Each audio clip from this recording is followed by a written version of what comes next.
ಧಾರಾಕಾರವಾಗಿ ಮಳೆಯಾಗ್ತಾ ಇದೆ ಕಳೆದ 2 ದಿನಗಳಿಂದಲೂ ಕೂಡ. ಹಾಗಾಗಿ ಮಳವಳ್ಳಿ ಮದ್ದೂರು ಹೆದ್ದಾರಿ ಇದೀಗ ಜಲಾವೃತವಾಗಿದೆ ಅನ್ನುವಂತಹ ಮಾಹಿತಿ ಸಿಗ್ತಾ ಇದೆ. ಯಾವ ಭಾಗದಲ್ಲಿ ಏನೆಲ್ಲ ವ್ಯವಸ್ಥೆ ಆಗಿದೆ ಅಂತ ಹೇಳಿ ನೋಡ್ತಾ ಹೋಗೋಣ ಬನ್ನಿ.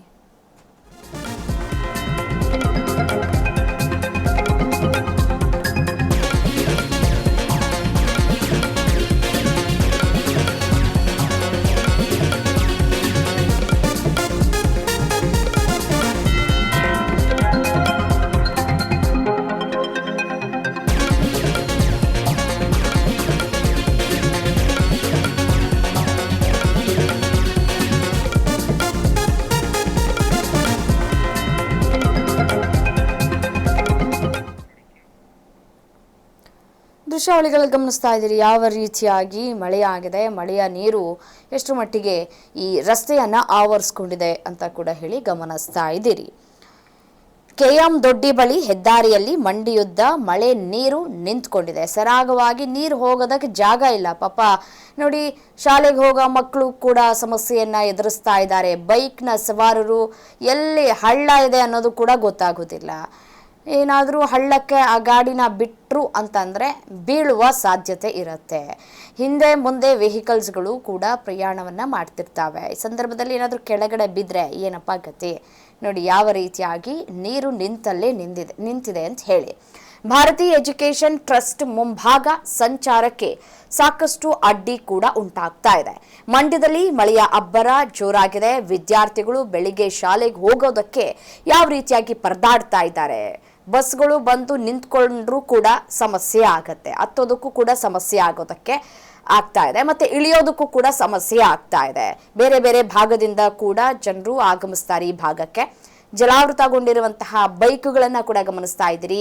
ವಾಹನ ಸವಾರರು ಯಾವ ರೀತಿಯಾಗಿ ಪರದಾಡ್ತಾ ಇದ್ದಾರೆ ನೀರಿನಲ್ಲಿ ಹೋಗೋದಕ್ಕೆ. ಸ್ವಲ್ಪ ಏನಾದರೂ ಸೈಲೆನ್ಸರ್ಸ್ ನೀರಿಗೆ ಹೋದ್ರೆ ಅಕಸ್ಮಾತ್ ಗಾಡಿ ಅಲ್ಲಲ್ಲೇ ನಿಂತ್ಕೊಂಡ್ಬಿಡುತ್ತೆ. ಮತ್ತೆ ಸಂಚಾರಕ್ಕೆ ಸಾಕಷ್ಟು ಸಮಸ್ಯೆಗಳು ಕೂಡ ಉಂಟಾಗತ್ತೆ. ಟ್ರಾಫಿಕ್ ಜಾಮ್ ಆಗತ್ತೆ. ಸರಿಯಾದ ಚರಂಡಿ ವ್ಯವಸ್ಥೆ ಇಲ್ಲ ಅಂತ ಹೇಳಿ ಸಾರ್ವಜನಿಕರು ಆಕ್ರೋಶವನ್ನು ವ್ಯಕ್ತಪಡಿಸ್ತಾ ಇದ್ದಾರೆ. ಇದೇ ಮೇನ್ ಇರುವಂತಹ ಸಮಸ್ಯೆ. ಸರಿಯಾದ ಚರಂಡಿ ವ್ಯವಸ್ಥೆಯನ್ನ ಮಾಡಿಕೊಂಡ್ರೆ ಸರಾಗವಾಗಿ ನೀರು ಹೋಗುತ್ತೆ. ಸರಾಗವಾಗಿ ನೀರು ಹೋಗೋದಕ್ಕೆ ಅನುವು ಮಾಡಿಕೊಡ್ಬೇಕಲ್ವಾ. ನೀರು ಹೋಗದೇ ಇರೋದಕ್ಕೆ ಕಾರಣ ಚರಂಡಿ ವ್ಯವಸ್ಥೆ. ಗಲೀಜಿದ್ರೆ ಅದನ್ನ ಕ್ಲೀನ್ ಮಾಡಬೇಕು. ಮಳೆ ಬರುತ್ತೆ ಅನ್ನೋದು ಗೊತ್ತಿರುತ್ತೆ. ಸಿಬ್ಬಂದಿಗಳು ಏನು ಮಾಡ್ತಾ ಇರ್ತಾರೆ? ಏನು ಮಾಡೋದಿಲ್ಲ. ಮಳೆ ಬರ್ತಾ ಇದೆಯಾ, ಅವರು ಕೂಡ ಯಾವುದೋ ಒಂದು ಕಡೆ ಸೈಡಲ್ಲಿ ನಿಂತ್ಕೊಂಡು ನೋಡ್ತಾ ಇರ್ತಾರೆ. ಮಳೆ ಬಂದಂತಹ ಸಂದರ್ಭದಲ್ಲಿ ನೀರು ಹೋಗೋದಕ್ಕೆ ಅನುವು ಮಾಡಿಕೊಡ್ಬೇಕು. ಮತ್ತು ಇಲ್ಲೆಲ್ಲಾದರೂ ಕಸ ಕಡ್ಡಿ ಏನಾದರೂ ತುಂಬಿಕೊಂಡಿದ್ರೆ ಆ ಭಾಗದಲ್ಲಿ ಕ್ಲೀನ್ ಮಾಡುವಂತಹ ಕೆಲಸ ಮಾಡಿದಾಗ ಸರಾಗವಾಗಿ ನೀರು ಹರಿದ್ಕೊಂಡು ಹೋಗುತ್ತೆ. ಚರಂಡಿ ವ್ಯವಸ್ಥೆನೇ ಇಲ್ಲ, ಇನ್ನೆಲ್ಲಿಂದ ನೀರು ಹರಿದ್ಕೊಂಡು ಹೋಗುತ್ತೆ. ಹಾಗಾಗಿ ರಸ್ತೆ ಮೇಲೆ ನೀರು ನಿಂತಿರುತ್ತೆ. ಹೇಳೋರಿಲ್ಲ, ಕೇಳೋರಿಲ್ಲ. ಪಾಪ ಸಾರ್ವಜನಿಕರು ಸಂಕಷ್ಟವನ್ನು ಅನುಭವಿಸಬೇಕಾಗತ್ತೆ. ವಿದ್ಯಾರ್ಥಿಗಳು ಪರದಾಡಬೇಕಾಗತ್ತೆ.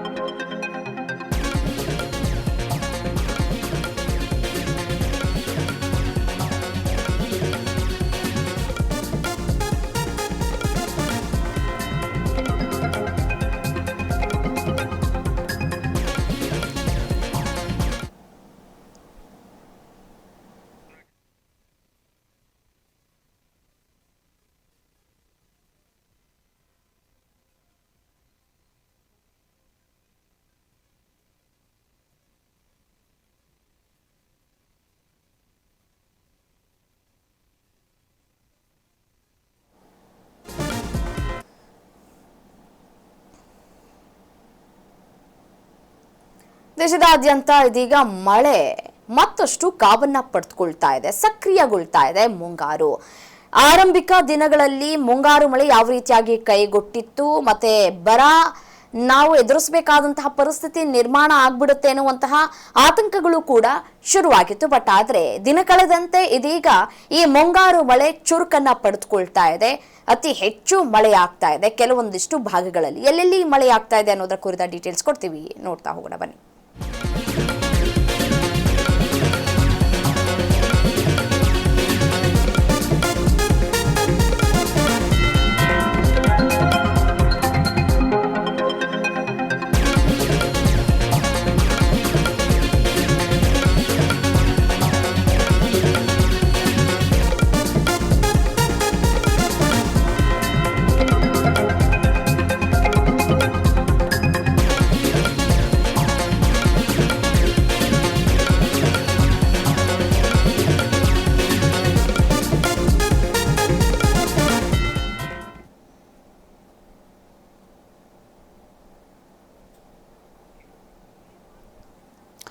ದೇಶದಾದ್ಯಂತ ಸಕ್ರಿಯಗೊಂಡಿದೆ ಮುಂಗಾರು. ಇಂದಿನಿಂದ ಹಲವು ರಾಜ್ಯಗಳಲ್ಲಿ ಭಾರೀ ಮಳೆಯಾಗುವ ಸಾಧ್ಯತೆ ಇದೆ.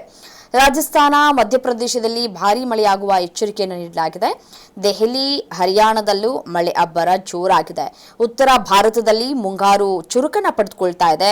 ಮಧ್ಯಪ್ರದೇಶದಲ್ಲೂ ಕೂಡ ಮಳೆಯ ತೀವ್ರತೆ ಹೆಚ್ಚಳವಾಗ್ತಾ ಇದೆ.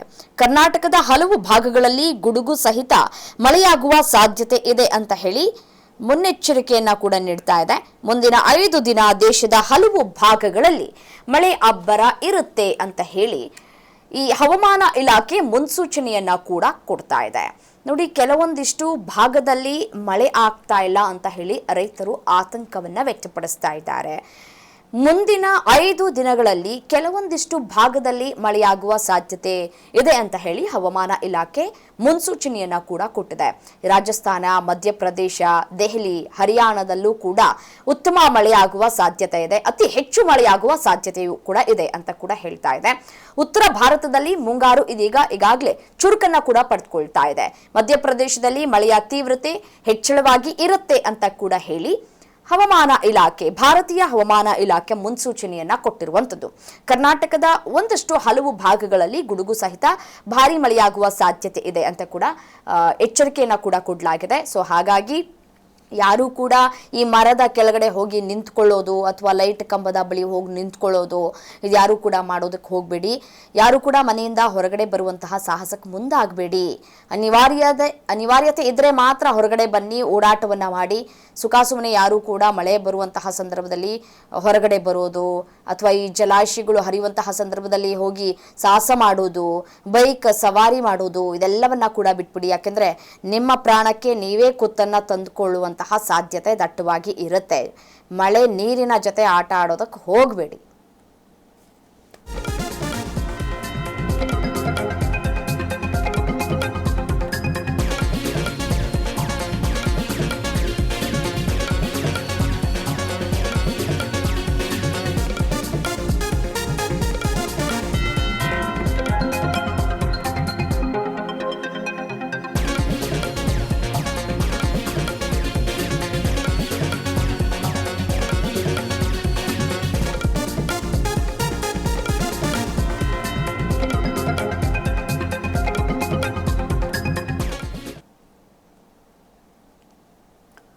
ರಾಜ್ಯದಲ್ಲಿ ಮುಂಗಾರು ಮಳೆಯ ಅಬ್ಬರ ಜೋರಾಗಿದೆ. ಬತ್ತಿ ಹೋಗಿದಂತಹ ಜಲಾಶಯಗಳಿಗೆ ಜೀವಕಳೆ ಬಂದಿದೆ.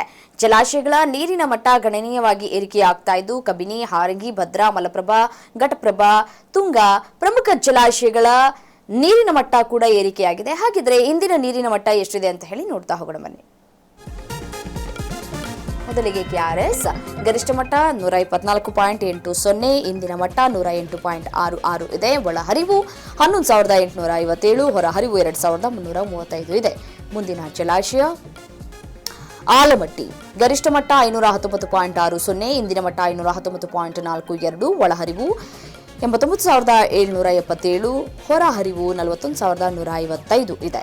ಮುಂದಿನ ಜಲಾಶಯ ಕಬಿನಿ ಗರಿಷ್ಠ ಮಟ್ಟ 2,284, ಇಂದಿನ ಮಟ್ಟ 2,858.22 ಇದೆ. ಒಳಹರಿವು 6,571, ಹೊರಹರಿವು 7,125 ಇದೆ. ಮುಂದಿನ ಜಲಾಶಯ ಘಟಪ್ರಭಾ ಗರಿಷ್ಠ ಮಟ್ಟ 2,175, ಇಂದಿನ ಮಟ್ಟ 2,170.66, ಒಳಹರಿವು 8,947, ಹೊರಹರಿವು 2,775 ಇದೆ. ಮುಂದಿನ ಜಲಾಶಯ ತುಂಗಭದ್ರಾ ಗರಿಷ್ಠ ಮಟ್ಟ 1,633, ಇಂದಿನ ಮಟ್ಟ 1,625.82, ಒಳಹರಿವು 43,022, ಹೊರಹರಿವು 1,757 ಇದೆ. ಇನ್ನು ಮುಂದಿನ ಜಲಾಶಯ ಭದ್ರಾ ಗರಿಷ್ಠ ಮಟ್ಟ 186, ಇಂದಿನ ಮಟ್ಟ 170.6, ಒಳಹರಿವು 8,440, ಹೊರಹರಿವು 199 ಇದೆ. ಮುಂದಿನ ಜಲಾಶಯ ಮಲಪ್ರಭಾ ಗರಿಷ್ಠ ಮಟ್ಟ 2,079.50, ಇಂದಿನ ಮಟ್ಟ 2,064.50, ಒಳಹರಿವು 2,312, ಹೊರಹರಿವು 194 ಇದೆ. ಇನ್ನು ಮುಂದಿನ ಜಲಾಶಯ ಮಾಣಿ ಗರಿಷ್ಠ ಮಟ್ಟ 595, ಇಂದಿನ ಮಟ್ಟ 584.98, ಒಳಹರಿವು 2,400, ಹೊರಹರಿವು 0. ಮುಂದಿನ ಜಲಾಶಯ ಲಿಂಗನಮಕ್ಕಿ ಗರಿಷ್ಠ ಮಟ್ಟ 1,819, ಇಂದಿನ ಮಟ್ಟ 1,791.55, ಒಳಹರಿವು 18,078, ಹೊರಹರಿವು 741 ಇದೆ. ಮುಂದಿನ ಜಲಾಶಯ ಸೂಪ ಗರಿಷ್ಠ ಮಟ್ಟ 564, ಇಂದಿನ ಮಟ್ಟ 545.30, ಒಳಹರಿವು 10,552.8, ಹೊರಹರಿವು 0 ಇದೆ.